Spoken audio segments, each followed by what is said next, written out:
On va continuer la sira du prophète sallallahu alayhi wa sallam. On a parlé la dernière fois comment le christianisme, comment le judaïsme est rentré au Yémen, comment le fait que l'un des rois du Yémen, qui est Tubba, s'est converti au judaïsme, et on va continuer jusqu'à ce que les fils de Tubba ont succédé au trône, et que l'un des fils de Tubba, qui s'appelle Amr,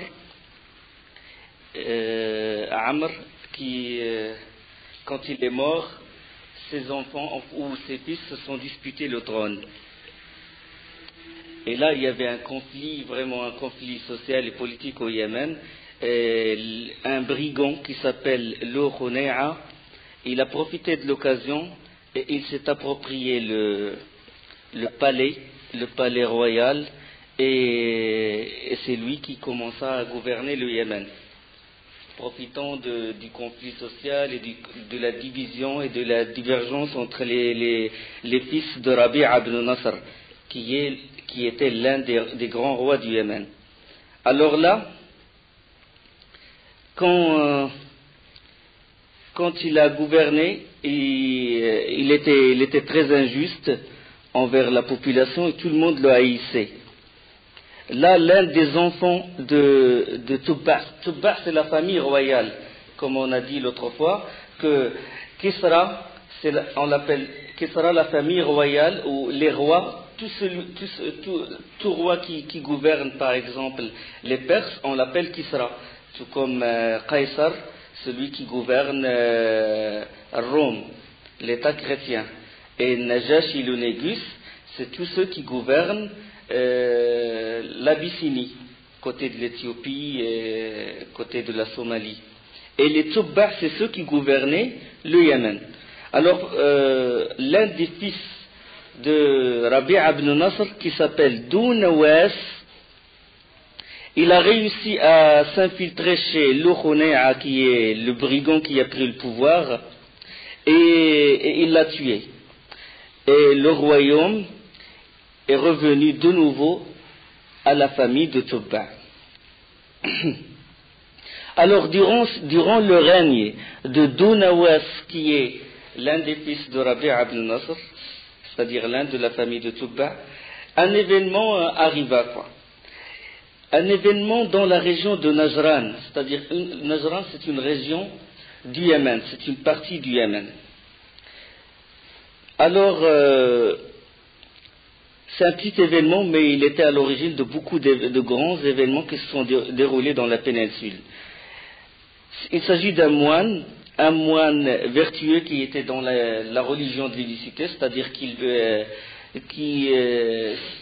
pratiquait le culte de l'unicité, le culte de Isa alayhi salam, parce que Isa alayhi salam c'est un musulman, et comme tout prophète, il a propagé la religion de Tawhid, qu'il ne faut adorer qu'Allah subhanahu wa ta'ala. La Trinité, la notion du Fils de Dieu et tout, ça c'est venu après, quand les fils d'Israël et les Romains et tout, ils ont falsifié l'évangile.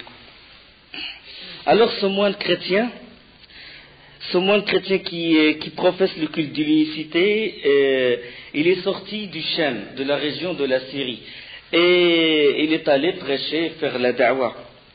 Il est allé en Afrique, et durant son trajet, une troupe de brigands l'a emprisonné, parce qu'il y avait des voleurs de route qui barraient le chemin des caravanes et tout. Bon, ils l'ont attrapé et ils l'ont vendu à un notable du Yémen, un riche du Yémen, et ce notable, il a emmené le moine avec lui à la péninsule. Il l'a emmené le moine, et puis ce moine, il s'appelait Fimioun, est devenu esclave chez cet homme. Durant la journée, il rendait service à son maître, et le soir, il pratiquait la religion et tout, il étudiait les livres qu'il a et tout. Et Allah subhanahu wa ta'ala lui a donné beaucoup de prodiges, c'est-à-dire les karamat.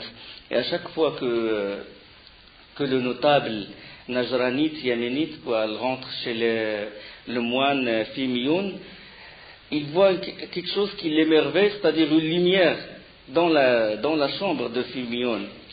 C'est-à-dire c'est un prodige qu'Allah subhanahu wa ta'ala a donné à cet homme vertueux. Ça c'est avant l'islam. Hein.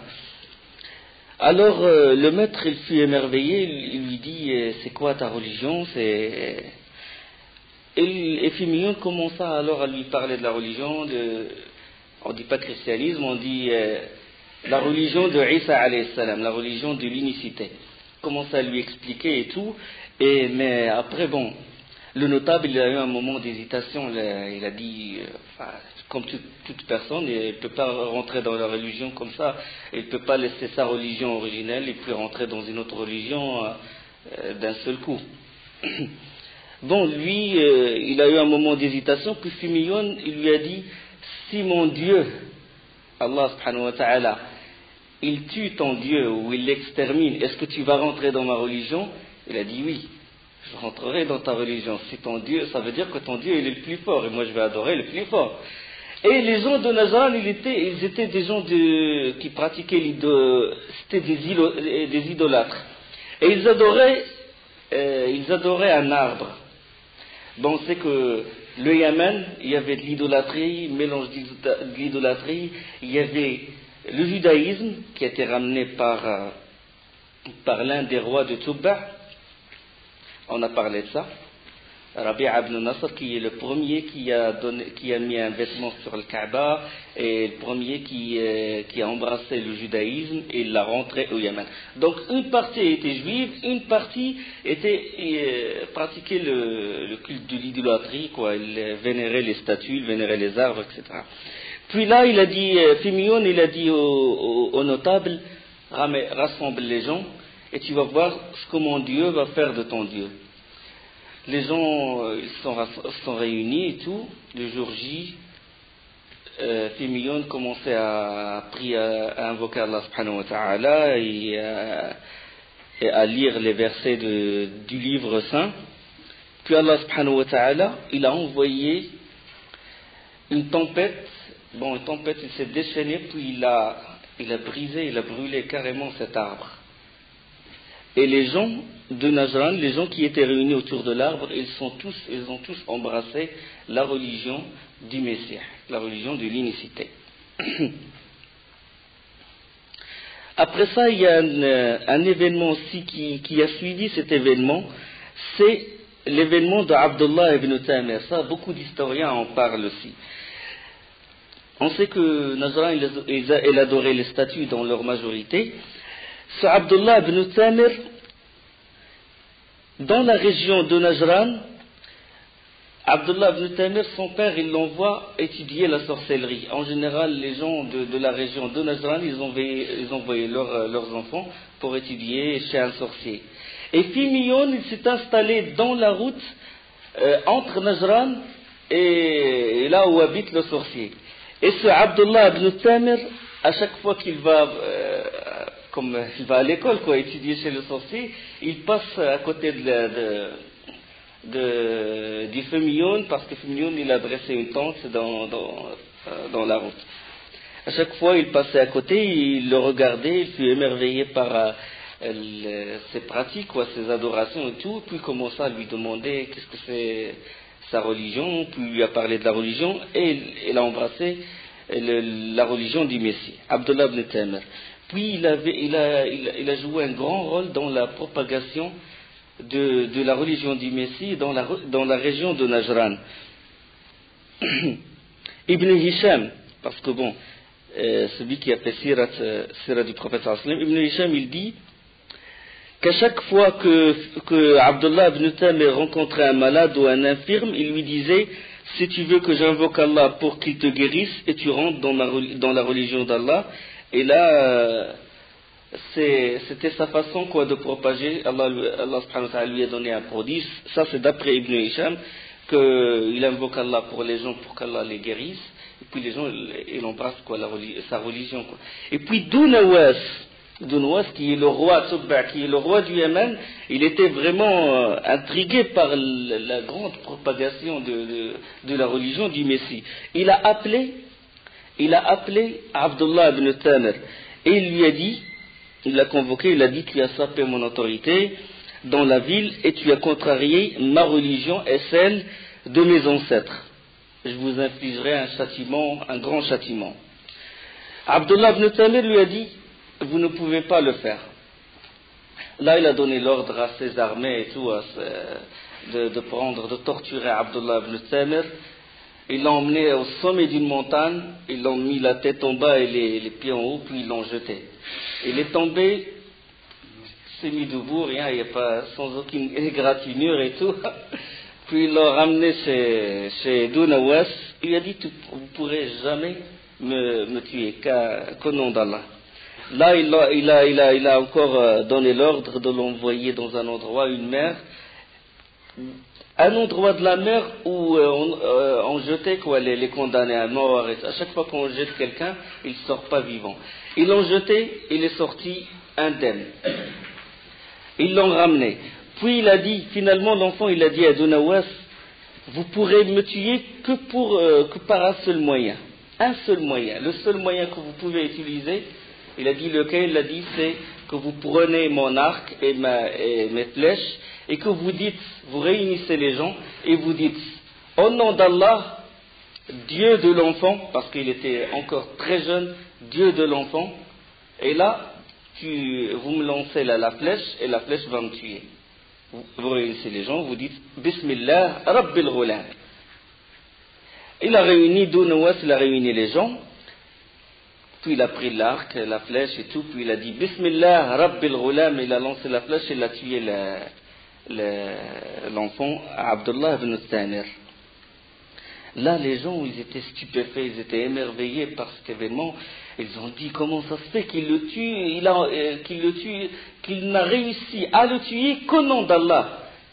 Ni ses armées, ni son pouvoir n'a fait quoi que ce soit. Il n'a réussi à le tuer qu'au nom d'Allah, subhanahu wa ta'ala.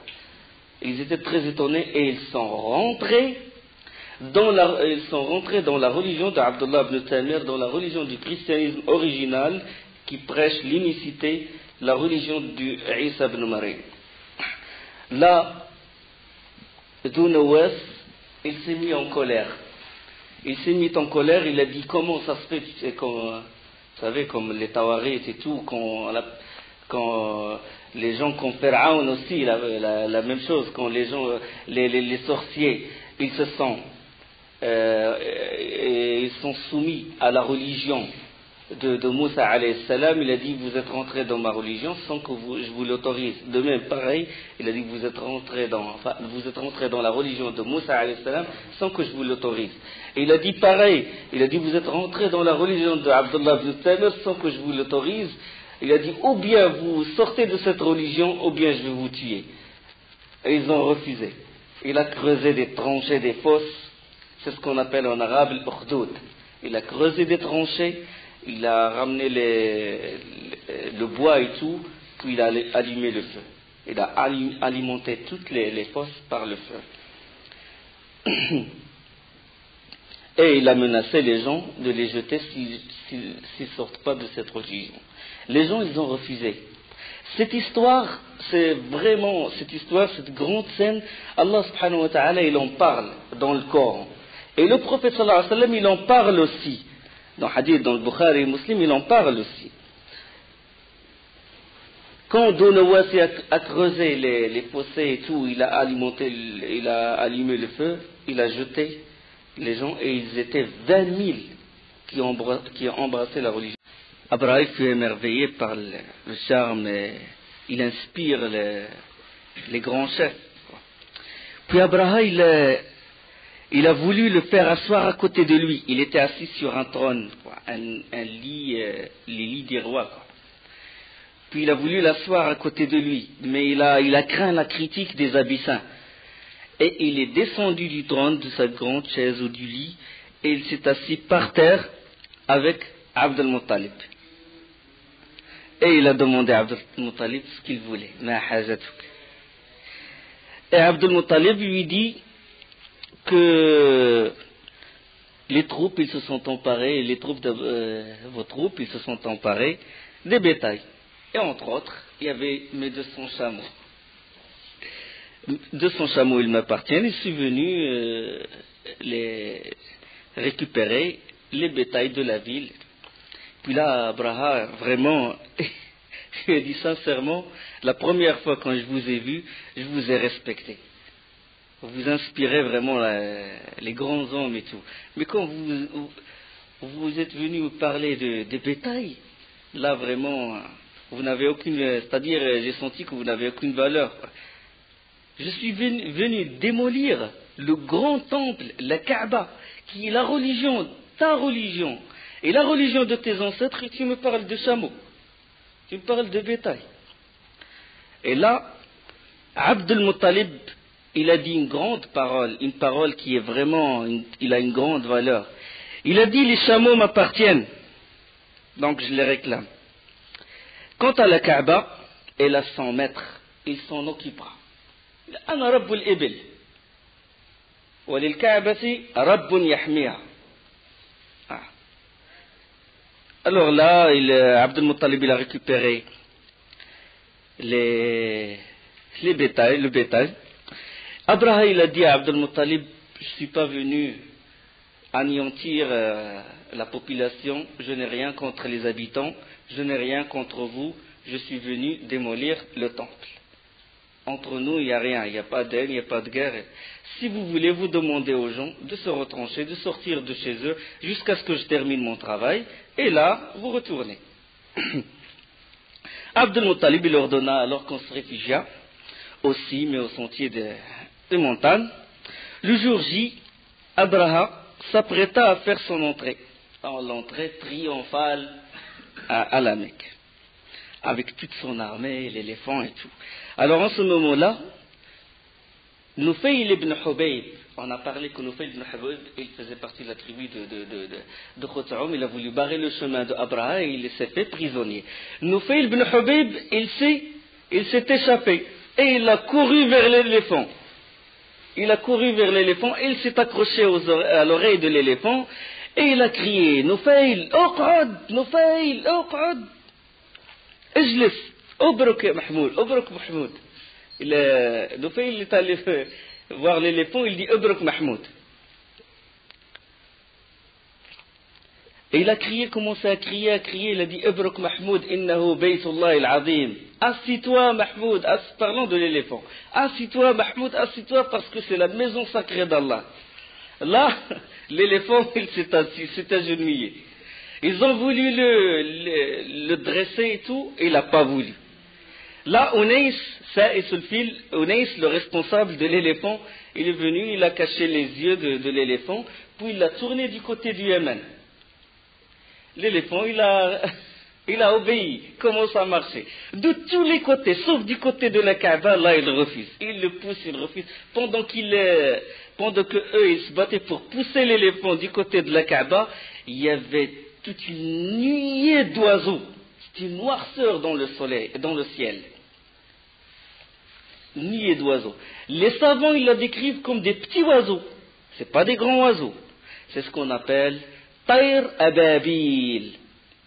Et dans les livres de Sira, dans les livres des historiens de Ahl-Sunnah wal Jama'a, ils disent que ces oiseaux-là, ils avaient un petit caillou dans les 3 cailloux, un dans le bec et les 2 dans les pattes. Alors la nuée, elle est venue comme ça, les oiseaux sont venus et ils ont jeté ces petits cailloux.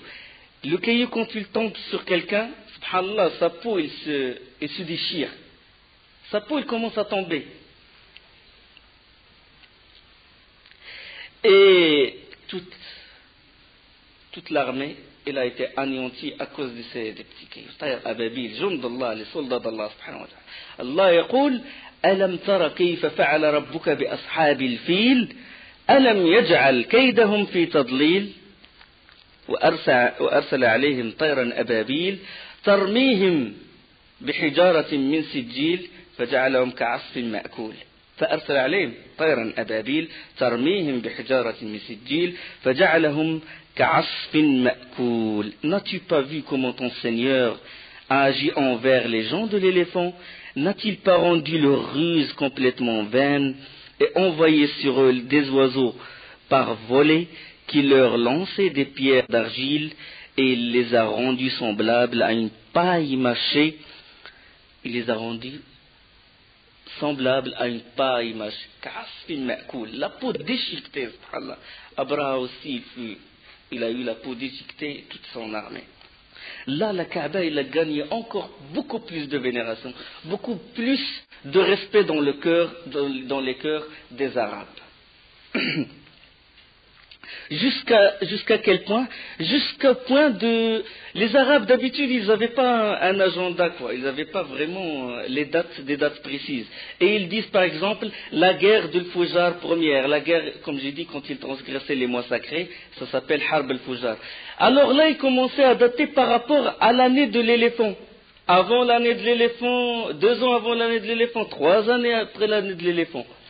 Durant cette année, au mois de Rabi' al-Awwal, le 12 de ce mois, débuta l'avènement du prophète sallallahu alayhi wa sallam, la naissance du prophète sallallahu alayhi wa sallam.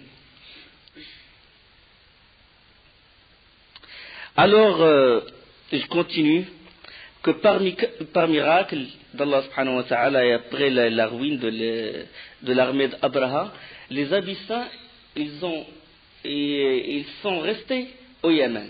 Ils avaient gardé le pouvoir au Yémen puisque Abraha, il a laissé son fils qui le remplaçait au Yémen. Il a laissé son fils qui s'appelle Yaksoum. Et puis après, lui succéda, après sa mort, Masrouk, son frère, Masrouk ibn Abraha, le fils d'Abraha. Durant cette période est apparu un jeune homme de la descendance de Rabi' ibn Nasr. Ça, on en a parlé le cours dernier. C'est-à-dire, Rabi' ibn Nasr, c'était le roi du Yémen, de la famille de Tubba, la famille royale qui s'appelle Tubba. L'un de sa descendance, puisqu'ils les Abyssins, ils ont attaqué les Yéménites, la famille de Tubba, ils les ont sortis du Yémen et c'est eux qui ont régné.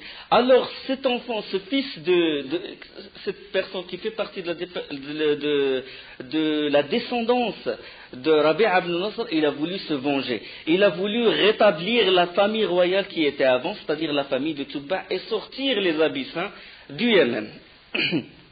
Et il s'appelle Saïf Douyazen.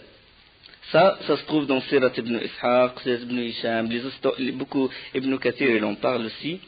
Alors Saïf, il était gêné par le fait que les Abyssins régnaient. Il est allé voir, au début, il est allé voir Qaysar. Qaysar, il s'appelait à l'époque Anoushirwan, le roi Qaysar. Il l'a accueilli avec froideur, et ceci peut être expliqué par le fait que Qaysar, de toute façon, est chrétien, et les Abyssins qui occupaient le Yémen, ils étaient aussi chrétiens. Il est allé alors voir Kisra, et alors Kisra était celui qui régnait en Perse. C'était le roi des Perses. Et il est allé le voir, et il lui a demandé secours, quoi. Il lui a demandé de l'aide. Mais l'histoire, comment il est allé voir Kisra, c'est qu'il est allé voir d'abord l'un des rois qui était yéménite et qui régnait aux bordures de l'Irak. C'est ce qu'on appelle les Mundiris. On a parlé de ça. Il est allé le voir, le roi de Abdullah ibn al-Munzir, c'était le roi d'une partie de l'Irak. Il lui a dit, moi je ne peux pas t'aider. J'ai une armée qui est faible. Tout ce que je peux faire, c'est je prépare chaque année une délégation et je vais chez Kisra des Perses. Alors le jour J, il était allé avec lui, il a emmené avec lui Saïf Douyazen et ils sont rentrés chez Kisra. Kisra, comment il était? Il avait un trône serti de perles. C'était la première puissance. La plus grande puissance qui était sur terre à l'époque, c'était les Perses. Kisra, le roi des Perses, il avait un grand trône serti de diamants et d'or et des perles. Et il avait une couronne, certains savants ont dit qu'elle pesait 90 kilos. Lourde. Une couronne, quelqu'un il la met sur sa tête, elle casse sa tête. Mais comment lui il la met sur sa tête? La couronne, il est accroché à une chaîne en or. Et lui, quand il s'assoit sur le trône, il y a un voile, comme celui du théâtre. Bon, lui, il rentre sa tête dans la couronne, et là, le voile s'ouvre, et les notables et les délégations qui viennent le voir, quand ils le voient avec cette scène horrible, ils se prosternent devant Kisra. Là, la délégation d'Abdullah ibn al-Munzir avec Saif ibn Yazan sont entrés, le voile s'est ouvert, et tout le monde s'est prosterné, sauf Saif ibn Yazan. Et puis là, le roi des Perses, Kisra, il a dit, qui est celui qui a refusé de se prosterner devant moi? L'orgueil, la première puissance et tout.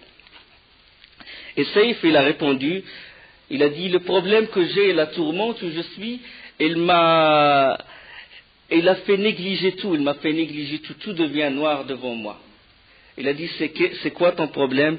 Il a dit, oh roi, il a dit, les Yémen étaient sous le gouvernement des Perses, et les Abyssins, ils ont sorti ceux qui étaient vos alliés, et c'est eux qui régnaient maintenant. Comment ça se fait que vos alliés sont exclus du Yémen et tout?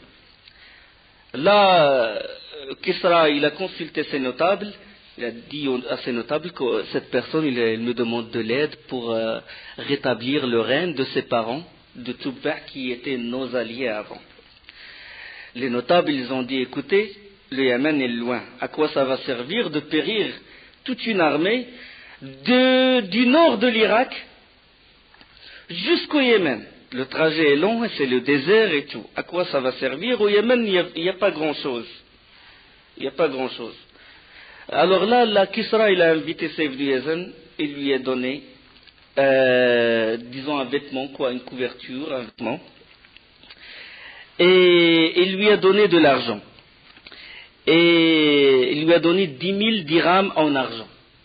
Il a donné une somme de 10 000 dirhams. Une grande somme. Il a donné un uniforme, un bel uniforme. C'est-à-dire comme cadeau pour montrer que vraiment, d'accord, mais il ne veut pas se rabaisser quand même. Il a dit, bon, il est mon invité et tout, je lui donne ça.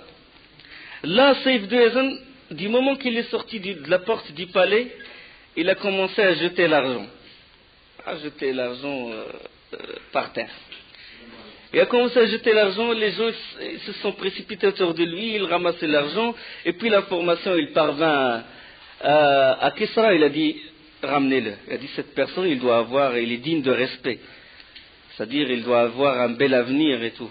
C'est-à-dire, il l'a respecté. Il a dit, comment ça se fait qu'il jette? C'est-à-dire, il est allé au point de défier. Puis il l'a appelé, il a dit, qui est-ce qui vous a poussé à jeter le don du roi? Il a dit, qu'est-ce que vous m'avez donné? Vous m'avez donné de l'argent? Moi, je suis venu d'un pays où il y a des montagnes d'or et des montagnes d'argent. Là, Kisra, il a eu un moment de doute, il a appelé ses notables, il a dit, de quoi il me parle? Le Yémen, il y a des montagnes d'or au Yémen, il y a des montagnes d'argent au Yémen. Ils ont dit, nous ne nous souvenons pas qu'il y a des montagnes d'or, mais quand même, ils ont vu, il y avait de l'avidité, en eux, il y avait un peu de doute, et ils étaient flattés par le fait qu'il y ait de l'or au Yémen. Alors là, l'un des notables, il a proposé une chose, il a demandé à Kisra, il lui a dit, Kisra, au roi, vous avez des prisonniers qui sont condamnés à mort. Des opposants à Kisra, des truands et tout, vous les sortez et vous en formez une armée et vous donnez ça à Saif ibn Yazan. S'ils réussissent à combattre les Abyssins qui sont au Yémen, là, le Yémen, il va être ton allié, les Yéménites vont être tes alliés. Et s'ils meurent et s'ils sont mis en déroute et s'ils sont vaincus, c'est ce que vous avez voulu d'eux. Ils sont de toute façon condamnés à mort. Là, ils ont libéré des prisonniers au nombre de 800. où il n'y a que les criminels, les truands, et des opposants à Kisra. Et ils ont préparé les bateaux. Il y avait dans une version 8 bateaux. Il y avait 8 bateaux. Ils ont pris l'Euphrate, le Forat, qui sont en Irak, dis-je là, le Forat, le Tigre et l'Euphrate. Ils ont pris l'Euphrate jusqu'à Aden, et de Aden jusqu'au Yémen. Alors, à la tête de cette armée, c'était pas Saïf de Yazan qui était le chef. C'était une personne qui s'appelle Wahriz. Les deux armées, alors, le Masrouk il fut informé que les troupes il avançaient pour conquérir, pour s'attaquer au Yémen. Il a préparé son armée. Les deux armées se sont confrontées face à face. Et Wahriz, c'était un homme qui était très... Dans les livres des historiens, il avait une force extraordinaire. Et puis, dans une longue histoire, de toute façon, il a cherché à voir le Masrouk. Il a dit à son armée, montrez-moi Masrouk. Ils lui ont montré Masrouk, c'est le roi du Yémen. Il a dit, vous voyez la personne qui a une perle entre ses yeux et tout? Il a dit oui. Et là, il l'a visé avec une arme et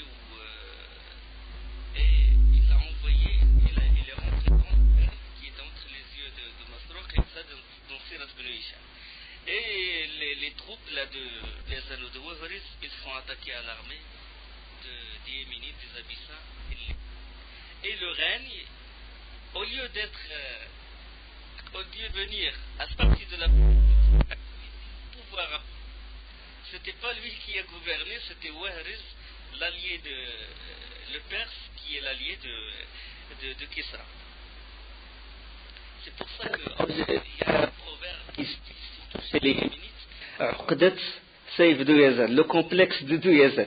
C'est lui qui a couru le pauvre dans la péninsule et tout pour demander de l'aide pour sortir les Abyssins. Et finalement, c'est pas lui qui a eu le pouvoir. C'était les Perses. C'était les Perses qui ont gouverné le Yémen. Bon, Kisra, elle a donné l'ordre à son représentant. Qui est, après Wahriz, on l'appelle Al-Marzouban, qui gouverne, Marzouban c'était le roi du Yémen. Il a donné l'ordre à son représentant qui s'appelle Wahriz, dont on a parlé. Après, le règne, il s'est succédé jusqu'à ce qu'un homme, parmi les Perses, a gouverné le Yémen, et il s'appelle Badan. Et Badan, quand il était au Yémen, le prophète sallallahu alayhi wa sallam, il a été envoyé à cette époque. Il a reçu la révélation, le prophète sallallahu alayhi wa sallam. C'est-à-dire, le prophète sallallahu alayhi wa sallam, quand il est devenu le prophète, quand il a eu la prophétie, c'était Badan qui gouvernait le Yémen. Et c'était les Perses qui gouvernaient le Yémen. D'accord? Bon, dans une longue histoire, je sais pas si... Ouais. Il est préférable d'en parler aussi. Donc, de toute façon, on va en revenir après dans la sira, si Allah subhanahu wa ta'ala nous aide à continuer cette sira du prophète sallallahu alayhi wa sallam. C'est que Kisra Anusharwan, quand le prophète sallallahu alayhi wa sallam, quand il est rentré à Médine et qu'il a fait un état islamique et tout, il a envoyé des lettres à différents rois. Et parmi lesquels c'était Kisra, c'est-à-dire le roi des Perses. Ils lui ont envoyé une lettre comme quoi il doit rentrer dans la religion de l'islam. La lettre, elle est parvenue à Kisra Anusharwan et il l'a déchirée avant de la lire. Le prophète sallallahu alayhi wa sallam, quand il a eu ce message, comme quoi Kisra il a déchiré la lettre, il a dit, il a déchiré ma lettre, qu'Allah déchire son trône, qu'Allah déchire son royaume. Mazzaqa risalati, as'alullah an yumazziqa mulka. Et Anusharwan, c'était la première puissance mondiale de l'époque et tout. Il a dit, qui est ce compagnard qui m'envoie une lettre? Une lettre pour me demandant de rentrer dans sa religion. Compagnard qui vit dans le désert, la Mecque ou je sais pas quoi. Il a dit, qu'est-ce qu'il va faire? Bon, il a demandé. Il a dit, moi je ne vais même pas envoyer une armée. Je vais appeler mon représentant qui est Badan, qui son représentant au Yémen. Il a dit, il y a un homme qui prétend être prophète, va voir ce qu'il veut, et ramène-le-moi. Oui, c'était ça. Il a dit ramène-le-moi. Badan, lui aussi, qu'est-ce qu'il a fait? Il a envoyé 2 hommes, 2 messagers, 2 hommes pour ramener le prophète sallallahu alayhi wa sallam à la première puissance. Regarde jusqu'à quel point il méprisait la valeur qu'il donnait aux gens de la Mecque et de Médine. Et subhanallah, regarde Allah subhanahu wa ta'ala, comment, le rapport de force, comment il était à l'époque, et s'est retourné. Il a fallu que 10 ans après, que le règne de Kisra il tombe, le règne de Qaisar il tombe, l'islam il se propage au Maroc, puis en Espagne. Dans un temps, subhanallah, restreint, parce qu'il y avait des hommes. Bon, les 2 messagers quand ils sont venus voir le prophète sallallahu alayhi wa sallam, pour le ramener, il a dit, le prophète sallallahu alayhi wa sallam, mon Dieu, Allah subhanahu wa ta'ala, mon Seigneur, il a tué votre Seigneur.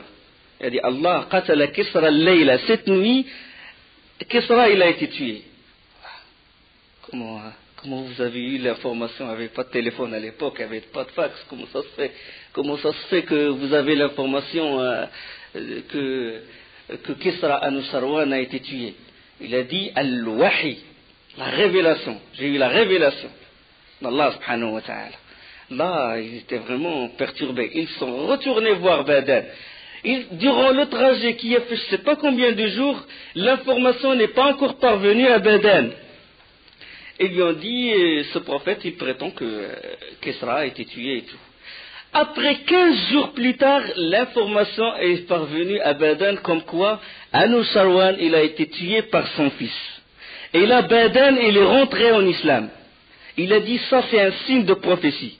Ça veut dire que c'est vraiment un prophète. Il est rentré en islam, et le Yémen, il est rentré en islam, et le prophète sallallahu alayhi wa sallam, il l'a confirmé sur le trône. Il l'a confirmé ça y est, il est rentré en islam, parce que, du moment qu'il rentre en islam, c'est bon, il le confirme, vous êtes toujours le roi et tout. Parce que c'est ça l'islam. Le but, c'est que la religion d'Allah, elle parvient au cœur des gens et qu'ils l'appliquent.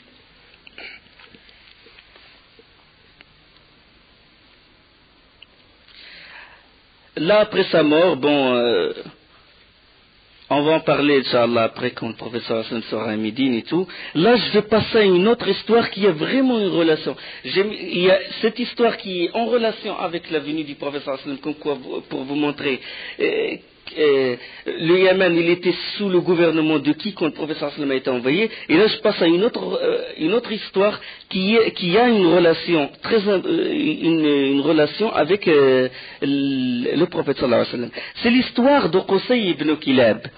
Qusay ibn Kilab, rappelez-vous dans le cours précédent, quand Jurhum il a habité la Mecque, c'était les premiers, les Jurhumites qui venaient du Yémen et puis qui ont habité la Mecque, quand Hajar Ismaïl, quand le prophète Ibrahim alayhi salam, il a laissé sa femme Hajar et son fils Ismaïl, et que l'ange il a fouillé la terre et que Zamzam est sorti, etc. Les Jurhumites, ils ont habité de cette région.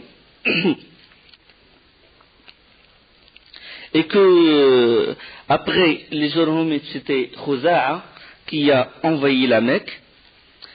Et Khuza'a, la tribu des Khuza'it, c'est elle qui a régné durant à peu près 500 ans. On a parlé de Amr ibn Luhay al-Khuza'i, c'est lui le premier, on a parlé du professeur sallam, le premier qui a changé la religion de Ismaïl.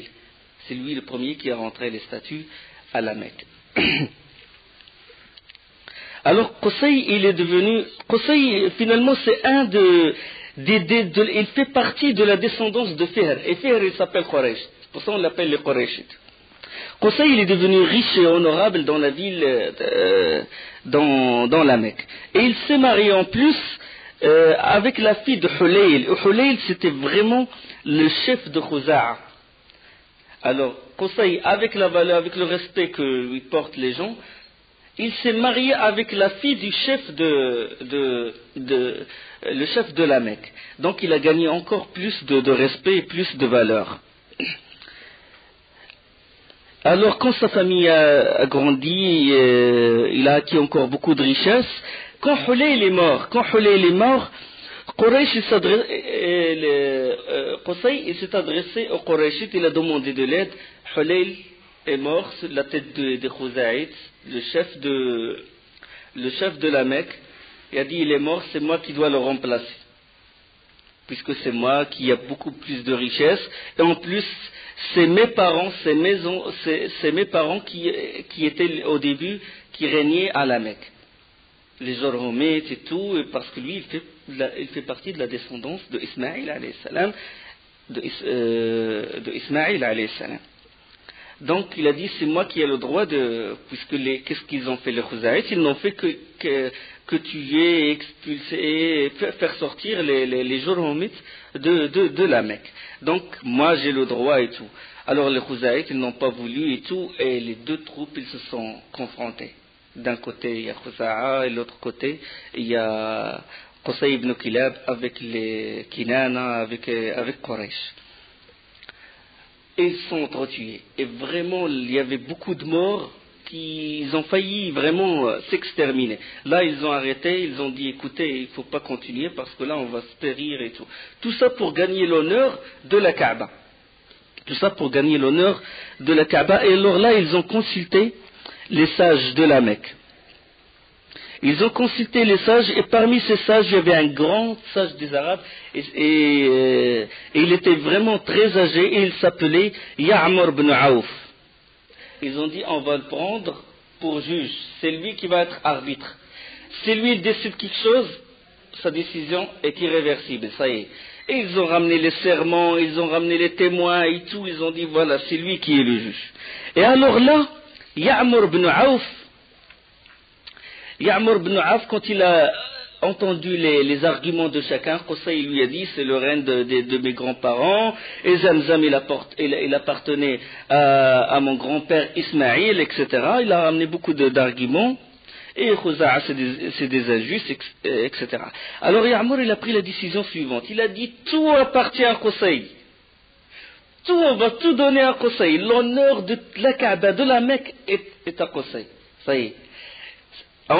الحجاب الرفادة السقاية اللواء tout ça il appartient. الحجاب ça veut dire les portes de la Kaaba, celui qui les ouvre et celui qui ouvre et ferme la porte de la Kaaba. Personne ne doit rentrer dans la Kaaba que sous sa permission.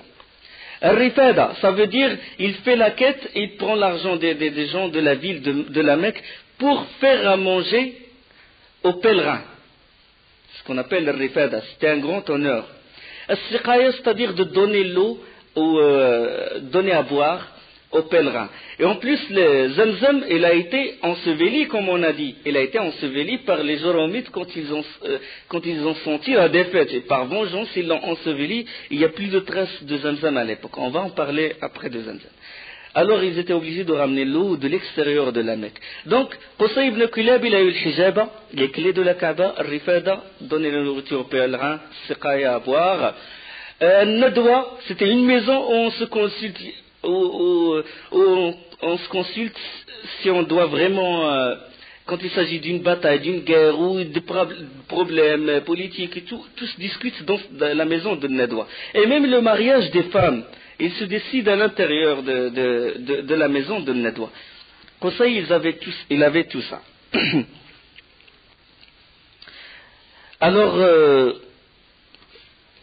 quand Qusay ibn Kilab, s'est avancé, c'est-à-dire dans l'âge, il a vieilli et tout, il avait comme enfant Abd Manaf et Abd al-Uzza et un qui s'appelle juste Abd, parmi ses enfants. Et tous ces enfants, ils ont acquis l'honneur, ils étaient respectés et tout, sauf l'aîné. L'aîné, il n'était pas respecté. Ça arrive des fois que l'aîné, il n'a pas vraiment de valeur devant ses autres frères.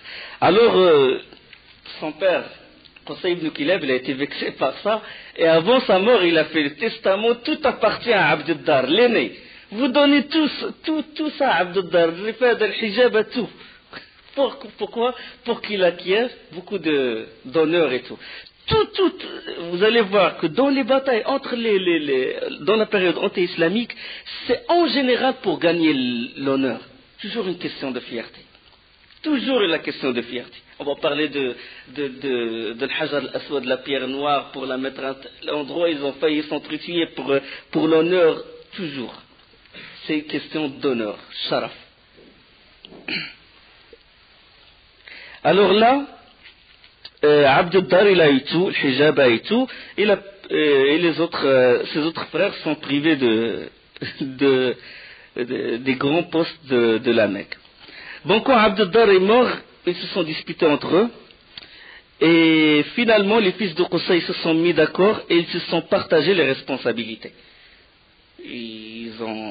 Chacun il prend une partie parmi les fils de Qusay. Bani Abdi Manaf, ils ont pris la siqaya et la rifada, le fait de donner à boire aux pèlerins et à manger. Les Bani Abd al-Dar, ils ont pris le hijaba, ça veut dire les portes de la Kaaba, l'iwa, c'est-à-dire quand il y a une bataille, celui qui porte le drapeau, et le nadwa. Et donc, cette alliance, elle est héritée par c'est-à-dire, elle a perpétué quand même, cette alliance, ils l'ont sauvegardée, les enfants de Qusay, de père en fils et tout, ils l'ont sauvegardée. Et donc, à la fin, bien sûr, jusqu'à parvenir à Abd al-Muttalib, qui est lui qui avait siqaya, l'approvisionnement, et après, bon, après la Kaaba, le grand honneur, bien sûr, c'est Nadwa, et Abd al-Muttalib qui l'avait encore.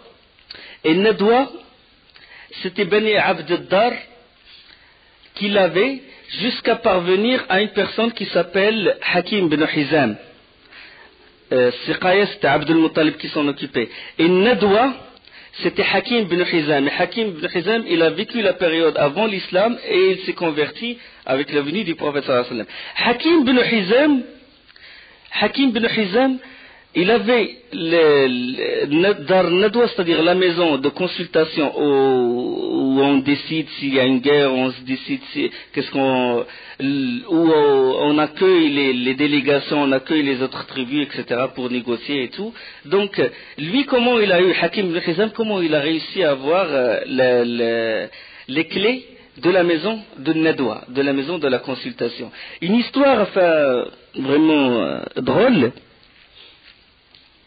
c'est que Hakim bin Hizam, avant l'islam, il buvait le vin avec la personne responsable de Nadwa, la personne responsable de la maison de consultation, comme le parlement actuel, quoi.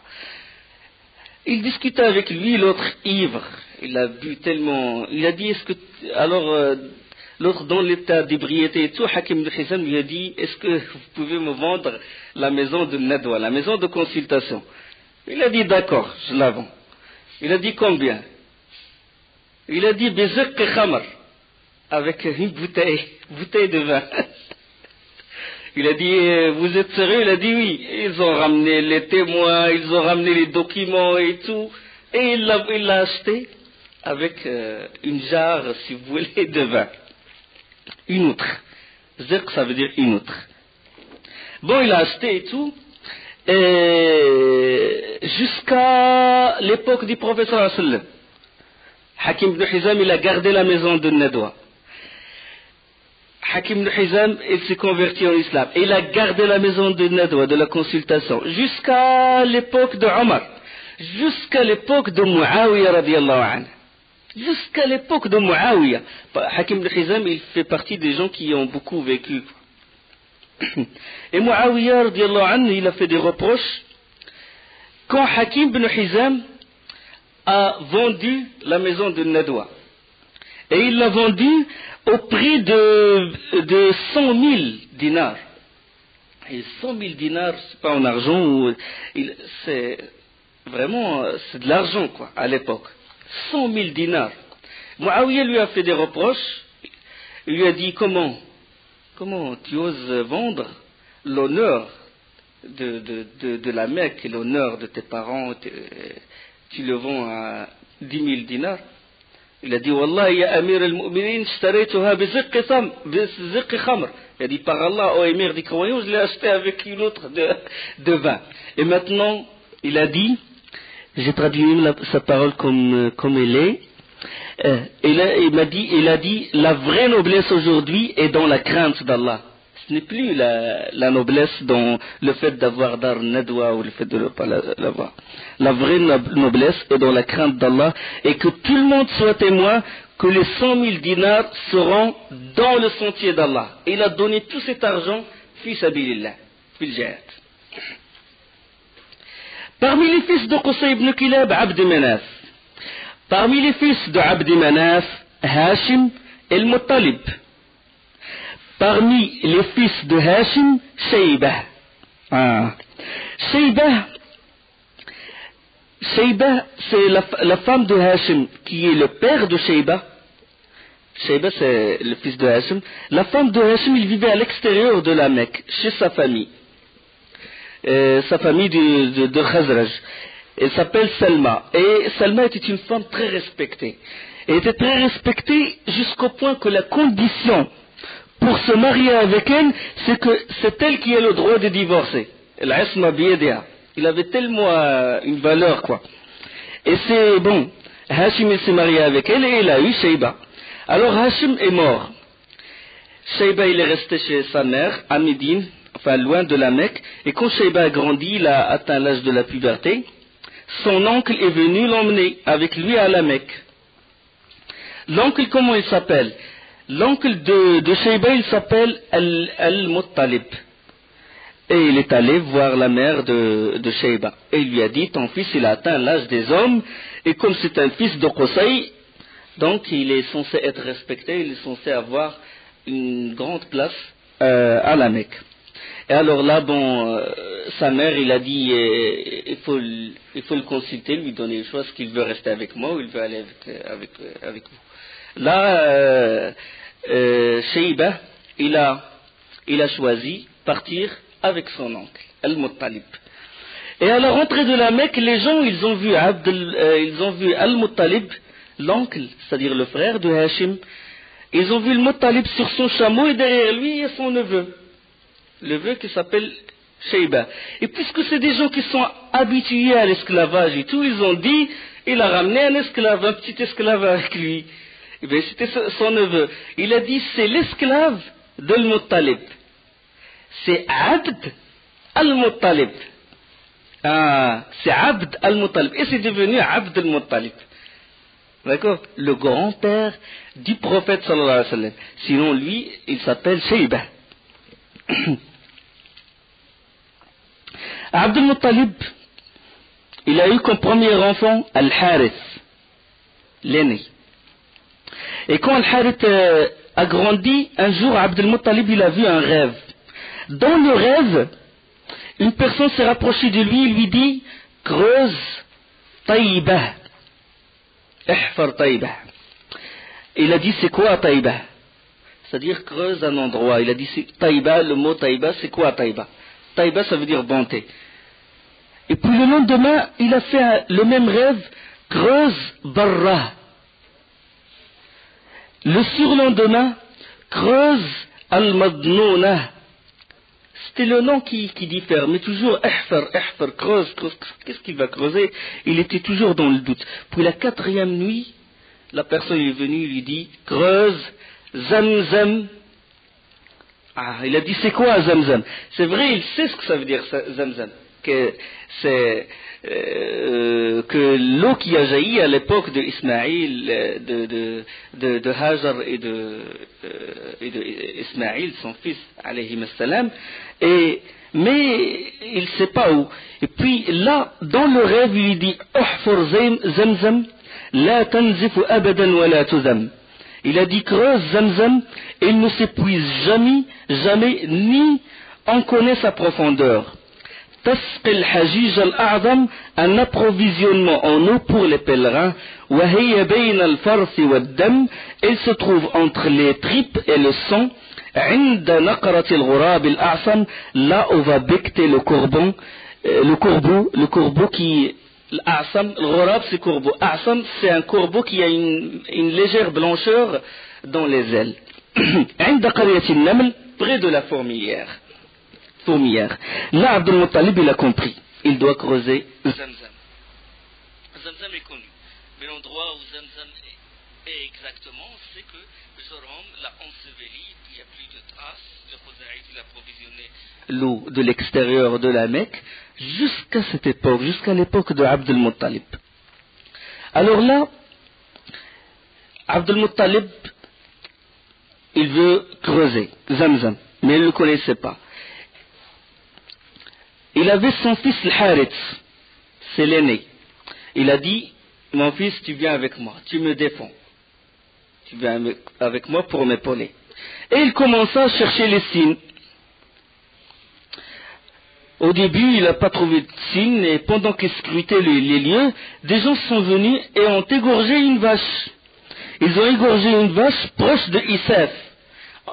Ils font ce qu'on appelle carabine, ils s'approchent de leurs statues et de leurs idoles par les bêtes et tout, et ils les égorgent entre Safa et le Marwa, Isaf et Naïl. Et le sang il a coulé. Et quand le sang il a coulé, la vache elle s'est mise debout. Et il commençait à courir. La vache, elle n'a pas été entièrement morte. Il a couru jusqu'à un autre endroit, et là les gens ont ouvert. Quand elle est tombée, les gens ils ont ouvert son ventre, le ventre de la vache, et ses tripes sont sorties. Là, il a compris, parce que dans le rêve, elle se trouve entre les tripes et le sang. Le sang est d'un côté, et les tripes elles sont de l'autre côté. Mais la distance est grande. Comment il va creuser tout cet endroit? L'endroit, il est grand. Il faut beaucoup d'efforts. Là, il a compris qu'entre le sang et les tripes de la vache, il y a Zamzam. Il a commencé quand même à scruter encore, à chercher dans l'endroit et trouver une fourmilière. Mais elle était grande, la fourmilière. Dans la rêve, près de la fourmilière. Elle est quand même grande pour que vraiment il creuse tout l'endroit. Et pendant ce temps, un corbeau, avec une légère blancheur, a atterri et commença à becqueter près de la fourmilière. Là, c'est vraiment un signe, l'endroit exact où il doit creuser. Alors pendant qu'il s'apprêtait à creuser, il commence à creuser là, les Qurayshides, qu'est-ce qui se passe? En train de creuser près de la Mecque, ça va pas. Là, ils ont voulu l'interdire. Et il a demandé à Al-Harith de le défendre. Pendant qu'il débattait avec les gens de Quraysh, les notables, les têtes de Quraysh, là il a dit Allahu Akbar, il a crié Allahu Akbar. Et les Qurayshides, ils ont dit il a trouvé quelque chose, il a trouvé ce qu'il voulait. Puis là, il a sorti une grande pierre, c'est ce qu'on appelle Taï el-Be'er. La pierre avec quoi on couvre le puits. Il a sorti et c'était Zamzam. L'eau de Zamzam. Les Qurayshides, ils ont vu Zamzam, ils ont dit on est tes associés. Comment? On est tes associés. C'est moi qui l'ai creusé. Mais eux, ils connaissent la valeur de Zamzam. Des années, ils s'approvisionnaient l'eau de l'extérieur. Maintenant, Zamzam. Ils n'ont à côté de la Kaaba, et en plus Zamzam, le vrai honneur. Ils ont dit on est tes associés. Il a dit non. Ah, là, il commençait à sortir les armes, parce que c'est l'honneur. Ils se querellaient, etc. Et là, ils ont dit l'honneur, il doit être partagé. C'est-à-dire que Zamzam, on doit être tes associés. Et finalement, ils se sont mis d'accord sur un point. Quel est ce point d'accord? C'est de consulter qui? Consulter Kahinat Bani Sa'd, une devineresse d'une tribu. De consulter cette femme, une devineresse. Bon, c'était l'époque de l'idolâtrie, de shirk et tout. Bon, ils ont voulu la prendre comme juge. Qu'est-ce qu'il doit faire de Zamzam? Et alors il commençait à se préparer et tout. Et Kahinat Bani Sa'd, la devineresse, elle se trouve au Cham. Regarde, ils vont faire le trajet de la Mecque jusqu'à Cham pour voir cette Kahina, cette devineresse. Durant le trajet, l'eau s'est épuisée. Surtout chez Abdul Muttalib et les gens qui l'entouraient, les Qurayshites qui l'entouraient. Les autres, ils avaient encore davantage d'eau. Le désert et tout, ils ont dit donnez-nous un peu d'eau parce qu'on commence à avoir soif et tout. Ils ont dit non, on vous donne pas d'eau.